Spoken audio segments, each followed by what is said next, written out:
know that. It could be. Hi, everybody, as you're coming in. So we're in the webinar. So now as you're chatting, um, y'all, panelists, you can start chatting with, you can type in Oh, it's the a whole new comments. You could, world. it's a whole new Uh-oh. world. I know. You could start a whole new distraction comments going on. Because sometimes I find that sometimes the chat can be distracting, but sometimes it's super fun. I love it. I love hearing the reactions and everybody what they're going to talk about. So good news is that yes, I did invite Gabe because he's going to be coming back a little and doing some stuff with Warwick's part time. So some fun stuff. So Oh, I said, nice. hey, you want to come and do tea time?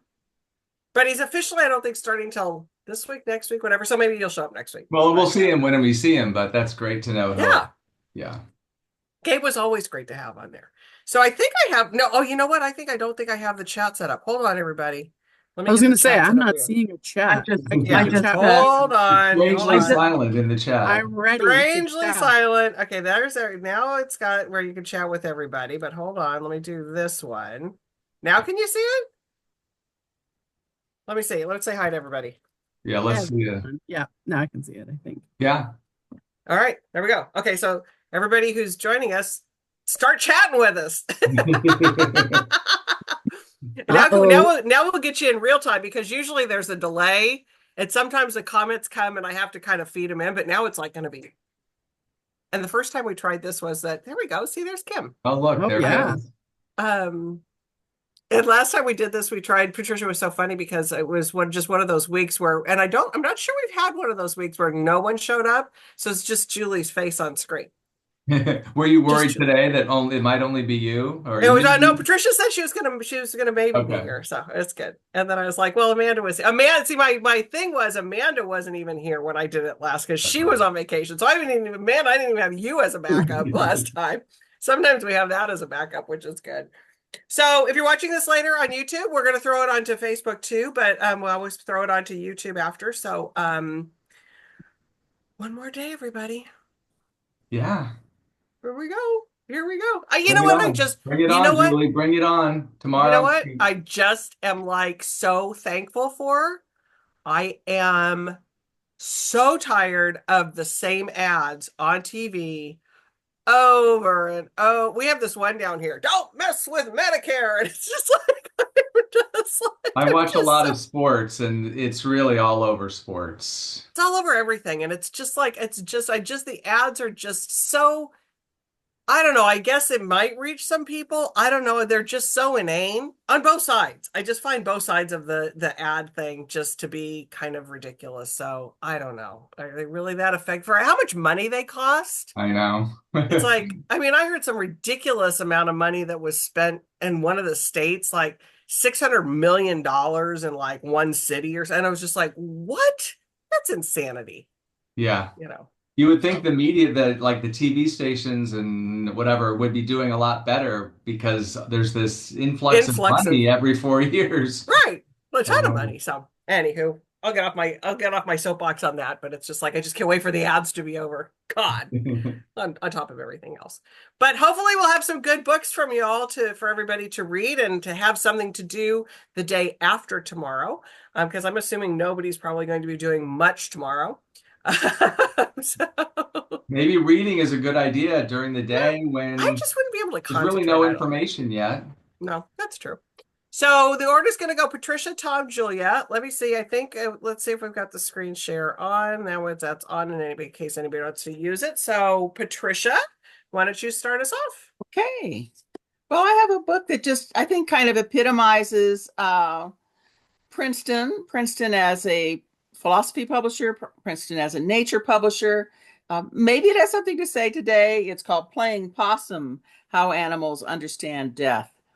This is translated from the Spanish by Susana Manso, and it is a blend of animal cognition and ethics, looking at other ways to conceive mortality and maybe our anthropocentric bias that we alone understand the brevity of life.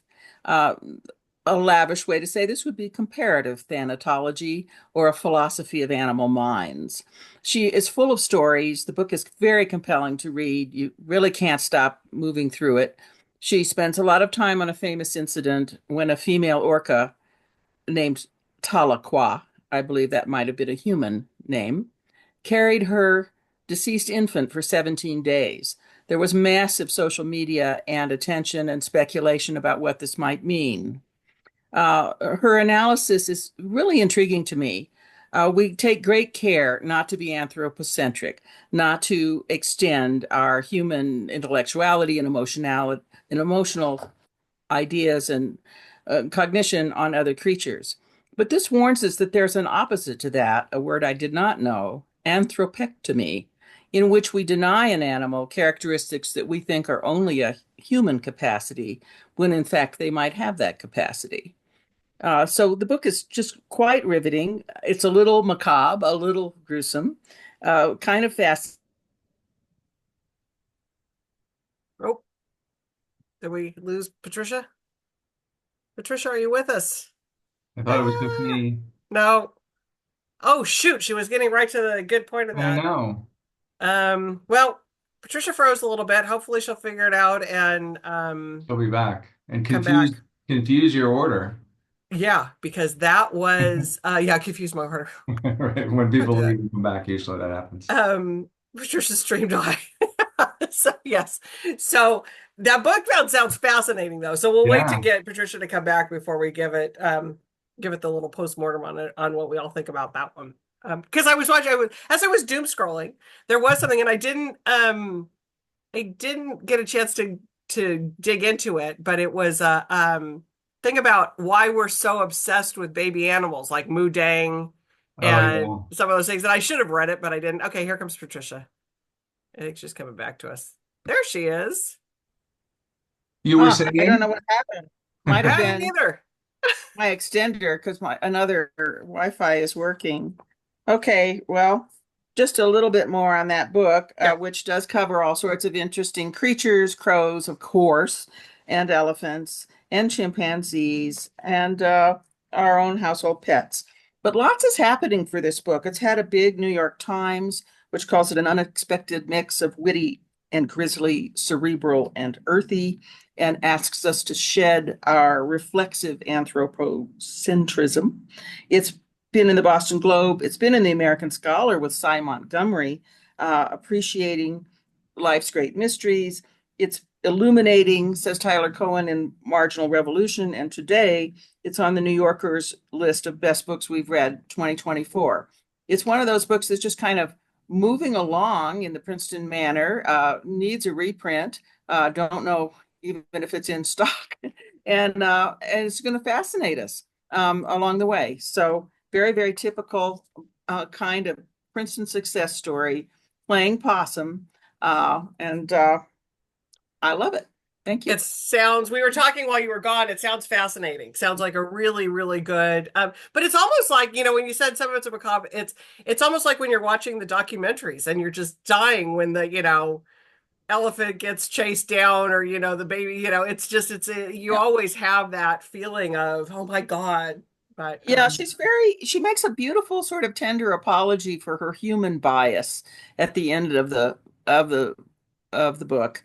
And it just has this speculative inquiry, and it has a lot of dignity and respect for other creatures. I love it, which we need right now. Always need it now and always. All right, Tom, what do you have for us? Okay, so it's exciting to have a book by a San Diego writer, Eleanor of Avignon. Elizabeth Delosier lives in North Park, I believe.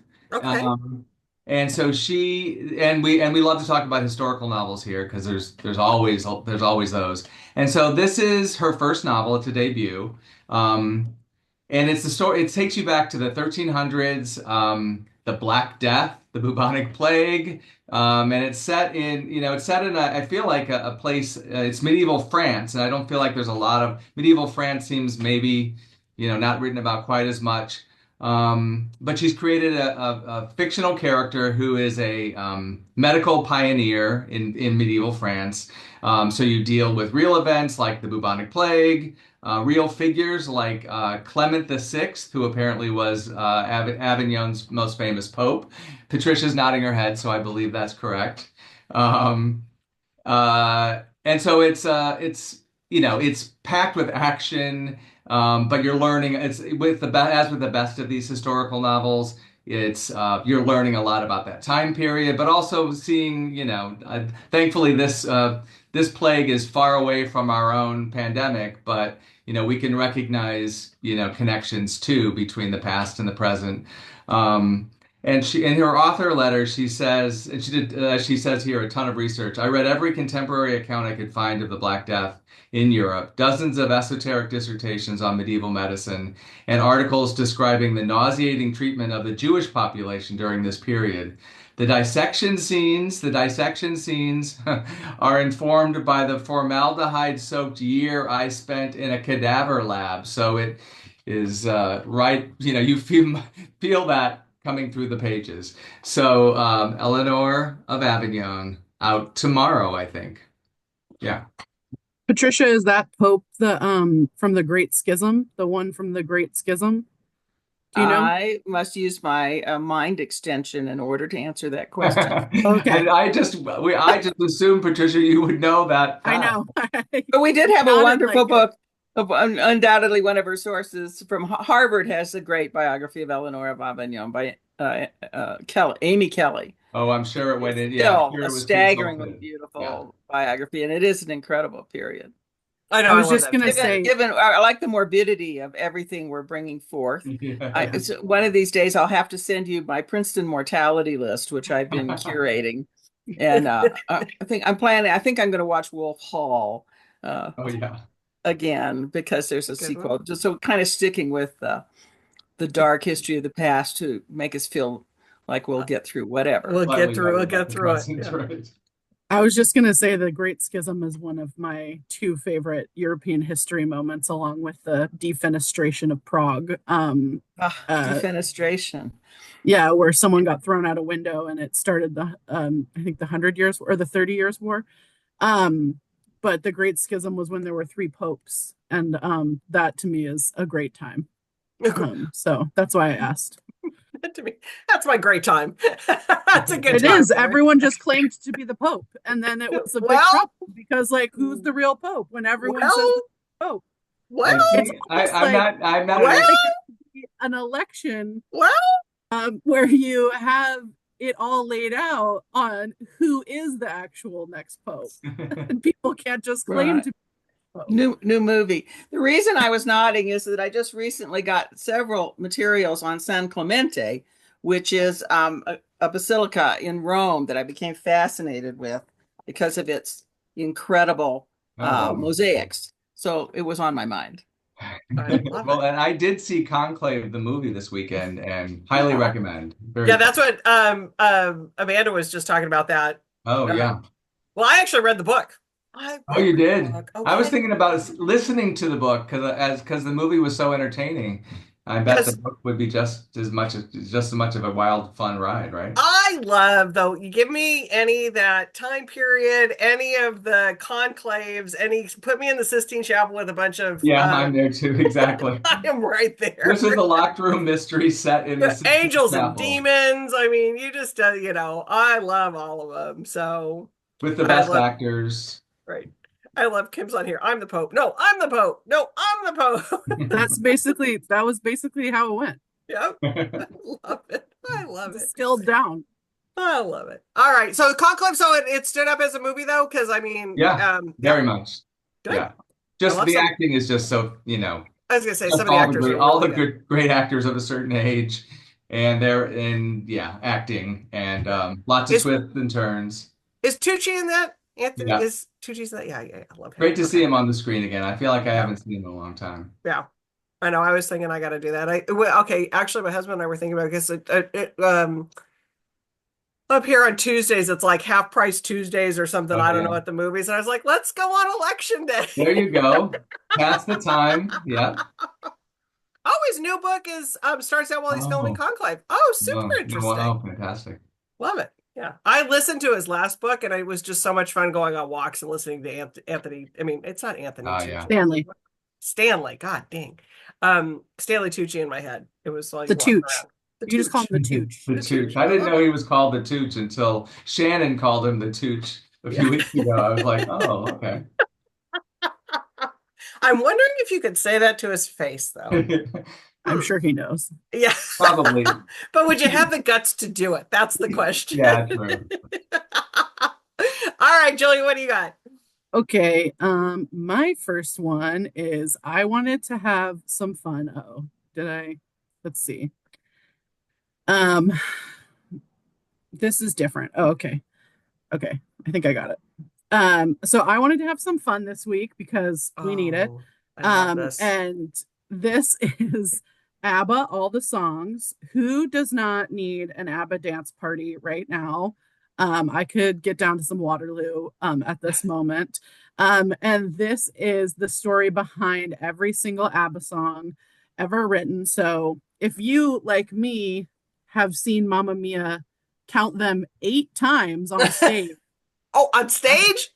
on stage, um, then you might that know is a lot about ABBA. fantastic. What? I love that. Yeah, I lived in the UK when it was, I mean, it's still on stage in the West End, but it was big on stage in the West End, and I used to get half price tickets all the time because I loved it so much. So this is the story behind every single ABBA song. Warwick's has this in stock now. It comes out tomorrow. But all of your favorite songs, Fernando, Waterloo, Dancing Queen, everything that you love from both Mamma Mia musicals and then some. This is behind the scenes of all of ABBA's songs. So I think it's a really fun one. You know, I wanted to do something fun for this week. So That's so good. And who doesn't love ABBA? And it's like when you say Waterloo, it's just like I just picture Colin Firth. Okay. I took my mom to see that musical when I lived in London. I took my mom and my mom is like a Grateful Dead person, and she was like, "You're taking me to see an ABBA musical? Like, what is wrong with you?" And I was like, "I promise that you will like it." And by intermission, she was like, "Well, I know all the words to every single song." And I was like, "Yes," because you lived through the 70s. And then she was like, at intermission, like when they end the first half, like she was like up dancing with the whole audience. I mean, it's just, you cannot get enough of ABBA music. So No, it's true. I thought that was a fun one. Yeah. And living through it in the 70s, it was one of those things where it's just like I'm old enough to remember ABBA on the radio. So it's just when it wasn't like it wasn't necessarily cool. Right. Because That's what that Oh, was. no. Yeah, Yeah. it It was wasn't cool. you were not the cool kids listening to ABBA. But now you are, Yeah. because it's awesome. And it's still, even if you were too cool for ABBA, you still knew all the songs and all the words to all the songs. Absolutely. You couldn't help it. It was just You couldn't help it. It was just on. And they were so, I mean, that's the whole thing with them is just how catchy they are. Yeah. Okay. Patricia, I think that somebody has a question. So is the artist palette coming out tomorrow? Beth Doherty wants to know that. I don't know. It should be Okay. on its way. I have copies. Okay. Any Send minute some out. it could arrive. Yeah, Any minute. Any minute. minute. Yeah, We should look that up if we a little can. I mean, unclear about their unclear. actual ship dates. Okay. Well, let's not get distracted with that because your pick is next. So what do you have next for us? Well, like Julia, I'm feeling like, a little levity is required. And we have an amusing book from Princeton by Ben Yagoda called Gobsmacked. And this is a look at words and phrases, imported Britishisms that we're bringing into American English. So, of course, there's been those complaints, from the French, from the British about French fries or, awesome man, imports from America, but it goes both ways. Yagoda has been running a blog for a number of years called Not One-Off Britishisms, which he turns into an acronym, NOOB. And he has collected over 900 imported British words of new currency, many of them just in our own 21st century. So it's witty, it's entertaining, it's enlightening, and of course we know lots of these words. Go missing, early days yet, kerfluffle, easy peasy, cheeky dodgy. Wrong-footed will be in the sports chapter, of course, and comes from football, and of course twee.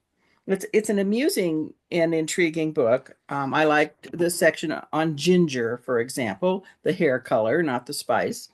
And it's not done in dictionary format, but rather it has thematic chapters and is quite discursive and has lots of intriguing sources and back history and personal stories. He likes military slang quite a bit, and you might think that we were involved with the British in World War I, World War II, and there was a lot of crossplay. He has some thoughts on the phrase "no joy."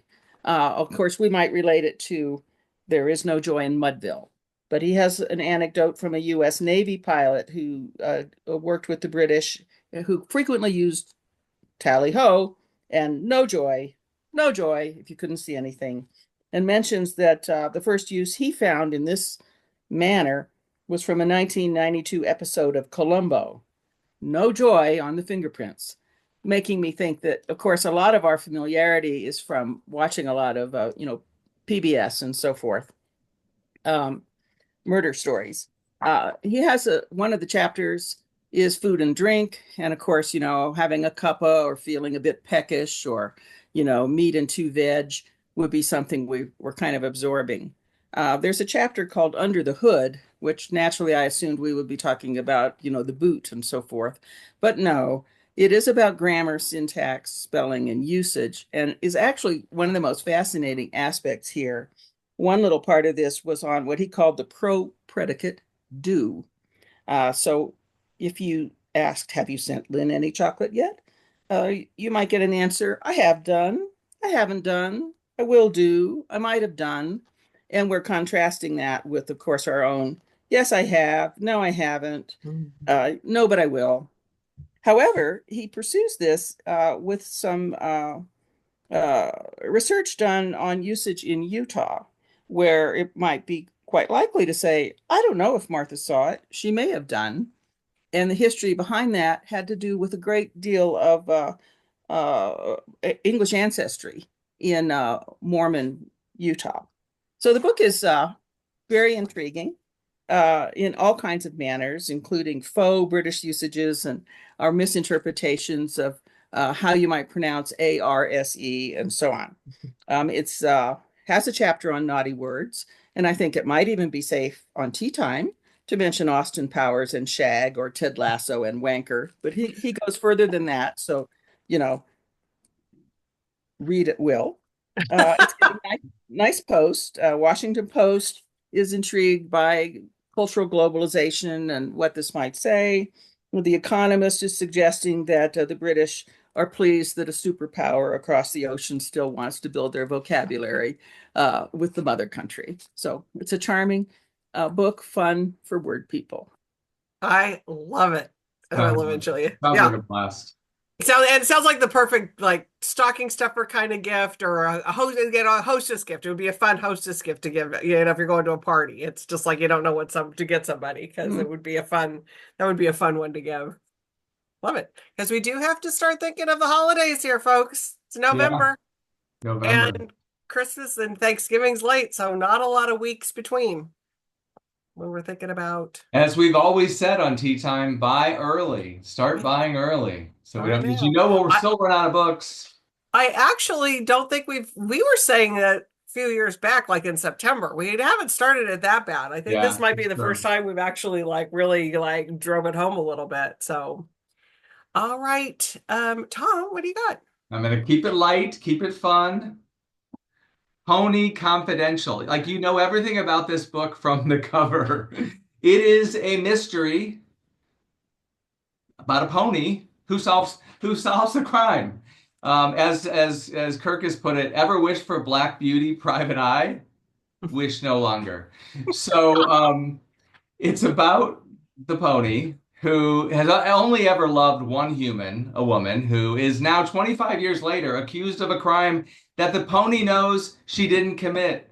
So he sets about to get back to her and solve the crime, at least exonerate the woman that is accused of this crime. So it's also a retelling of the Odyssey in a certain way. The author talks about that. So it's the Odyssey, it's horses. One of the big themes of the book is animal welfare. She talks a lot about the way horses are treated in equestrian events and mistreated in equestrian events. So it's for readers of light, fun mysteries, or remember that book, Art of Racing in the Rain? It's that kind of book. Mm. Indie booksellers have fallen in love with the book. This is a great quote from Carolyn at Mrs. Dalloway's in the East Bay. She says, "The love between a pony and its long lost human set the stage for an odyssey like no other in this brilliant and charming novel. Is it a love story? Yes. Is it a mystery? Yes. Is it a meditation on how the human and natural worlds collide in the best and worst? The best, she says, animal, the worst, some people, ways. Yes, indeed. Narrated by a pony on the run and a woman wrongly accused of murder, this is a story you will hold close to your heart long after you've turned the last page." So how much fun. Great for just about any kind of reader, Pony Confidential. I love it. And it sounds like if you've read all the Richard Osman, it sounds like a Yeah. good segue. Yes. Little segue to Yeah. him and to those kind of books. So Totally. perfect. Yeah. Love it. Okay, Julia. Okie dokie. My next one is this one is Accidentally Wes Anderson Adventures.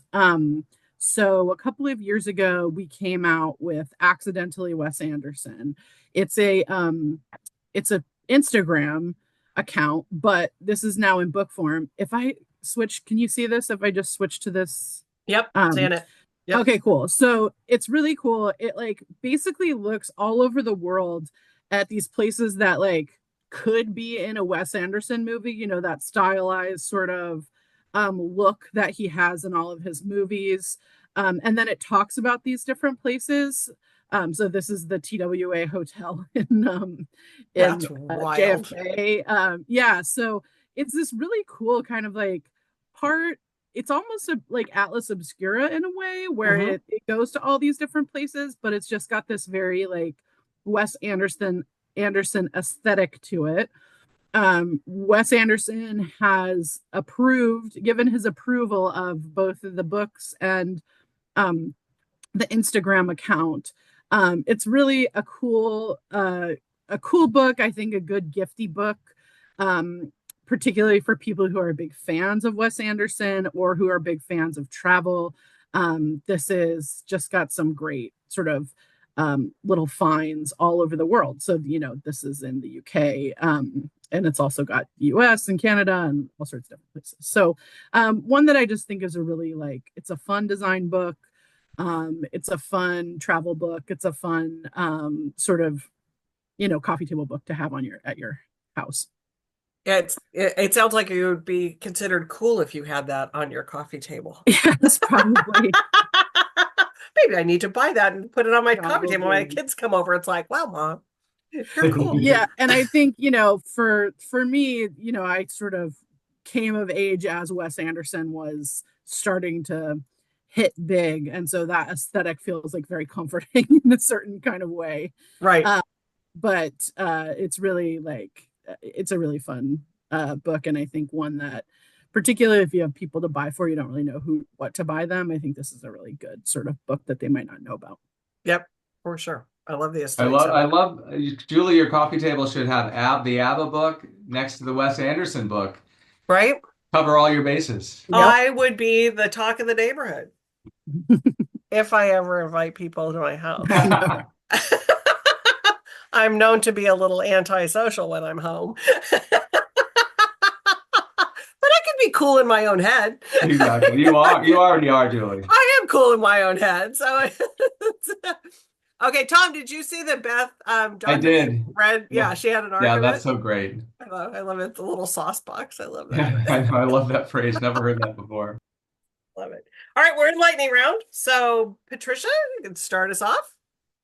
Well, it's an apprehensive day. It's been snowing here. It started snowing at, Oh, I don't know, 4:30 in the morning and snowed until about 3. We have our first fire going. It's still very gray and cold and actually now dark since I'm an hour later than you are. It's pitch black out there. So I just wanted some older comfort food. And this is a Princeton book that it's 20 years old, but it's pretty amazing. George O'Keeffe and oh, New Mexico. Oh, this is a beautiful book, and it shows pictures both of the actual place and the painting. And they're you don't really think of her great abstraction as being, in fact, absolutely real. But I know this landscape so well. It's not far from where I live. So I thought I'd get that out today just to look at something beautiful. And the other book I thought I'd show you today, I've been in sales conferences and so on, projecting not for the season I'm about to the season ahead, which will include a big book on Ben Shahn. And when I know these things are coming, I get caught up in looking for references. And today I got the most gorgeous copy of Ecclesiastes, 1967, illustrated by Ben Shahn, and not a bad text of for everything there is a season as we wait for the results of this week. So that's what I have to show you. I love it. And I love the George O'Keeffe. That's beautiful. All right. I feel like there's been a touring show of Georgia O'Keeffe and There was one with Henry Moore. yeah, it's touring, I think, because I've seen it in a couple of places. And is really awesome. I don't know if it's near someone on the Zoom. You should go. She's someone who can bear that eternal eye, even though, the calendars, the cards, Yes. just devours you. But she is surviving that powerfully. Yeah. For sure. Okay, in the chat, all kinds of stuff going on in the chat. But yes, Darcy, the Woodrow Wilson book is coming. Yeah, we do have an event with Chris Cox, which should be very interesting. He's going to bring some show and tell. So we got some AV that's going to happen on that one. My nemesis is AV, though. I try really hard not to do AV. I try really hard to discourage it, but Sometimes you just can't. Sometimes you just can't. And we had a really good event with Kelly, the Todd Glazer, who wrote the book about Kelly Slater. And he did have some very good, he's a photographer. He had some very good photos to show. So it was very good. But it's usually because it's just always something goes wrong with AV. So that's usually why I avoid it like the plague. So anywho. All right, John, what do you got for us? All right, out tomorrow in paperback, the latest book by Sigrid Nunez, The Vulnerables. One of my favorite writers, period. So this was the third book in kind of a loosely defined series. It started with The Friend, which won the National Book Award, and then What Are You Going Through?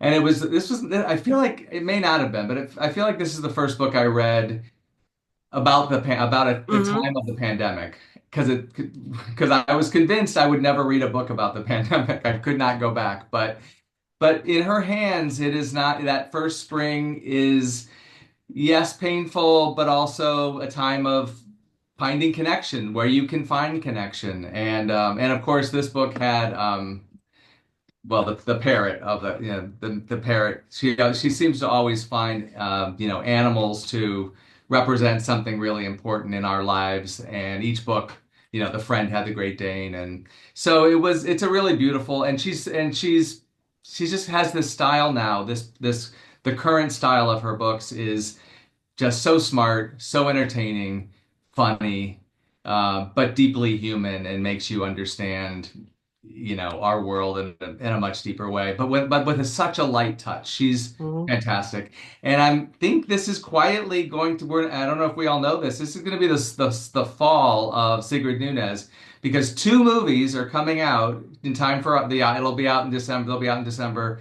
They'll be Oscar contenders. So there's the movie of The Friend, which is starring Naomi Watts and Bill Murray, and with the Big Great Dane, which I've seen in pictures. Riverhead publishes Sigrid Nunez, and the Great Dane. What do you call it? An actor? I guess. Yeah. has been to the Riverhead offices. And then Pedro Almodovar's new movie is called The Room Next Door, and that is based on What Are You Going Through? And that stars Tilda Swinton and Julianne Ooh, I Moore. love Tilda.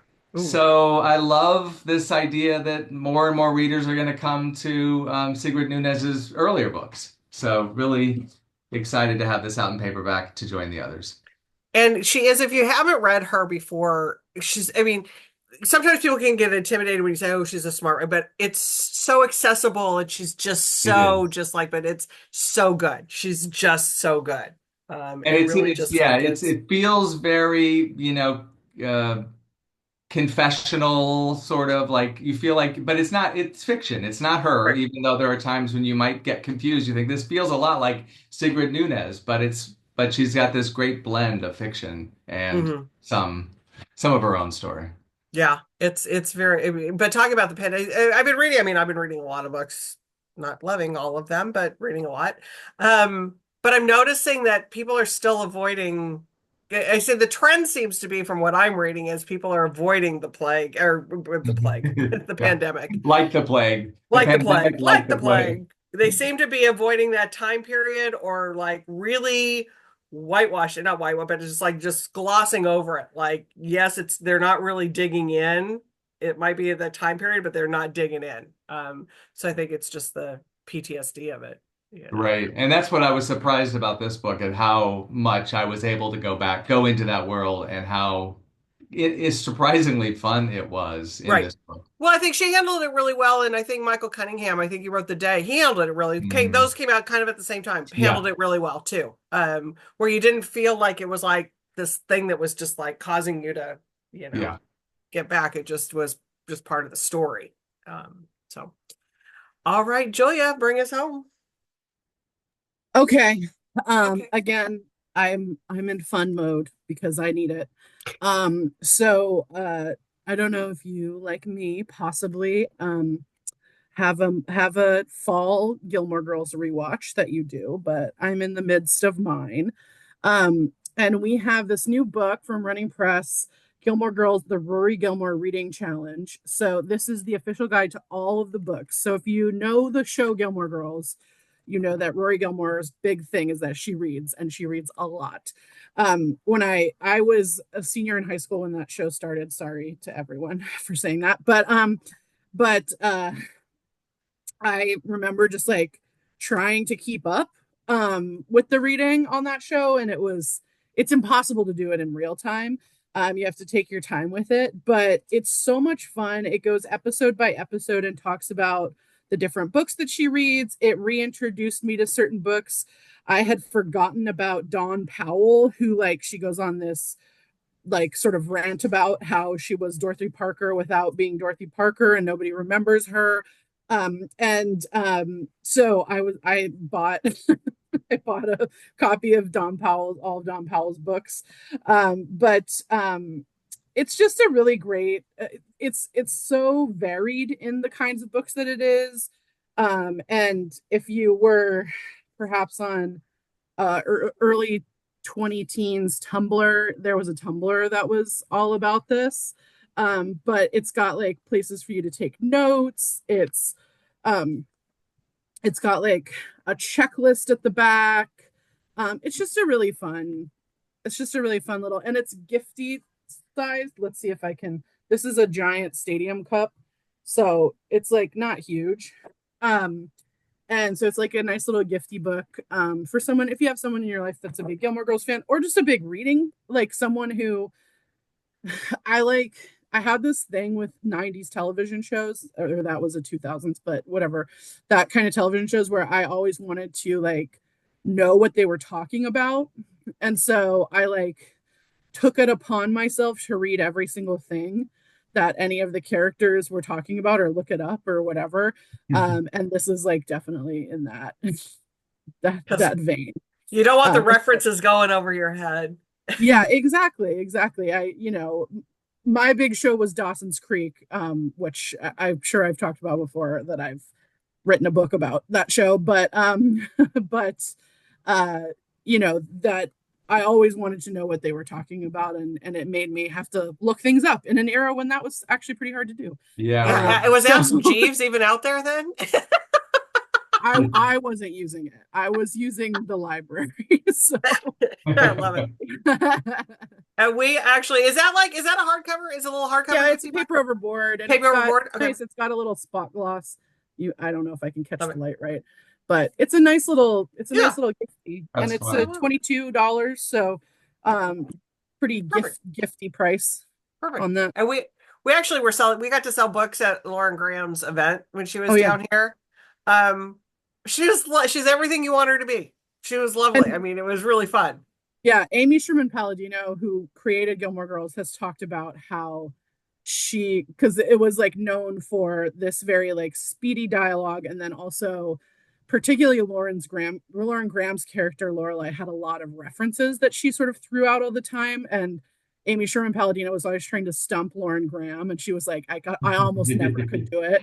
She usually knew who I was referring Yeah. to. Oh yeah, she's as smart as a whip, and yeah, everything. Yeah. She's like, yeah, it was pretty awesome. So you're watching Gilmore Girls, shows you where your brain's at. I'm rewatching Game of Thrones, which shows you Oh. where my head's at. What? I'm just looking Another at Twitter comfort for watch. that. I'm just looking at Twitter for that vibe, Julie. I don't need any more of it. I'm doing Twitter too. So I'm Yeah. doing Twitter and game. So it shows you where my little brain's at these days. I But hope you're nowhere near the red wedding. Right now.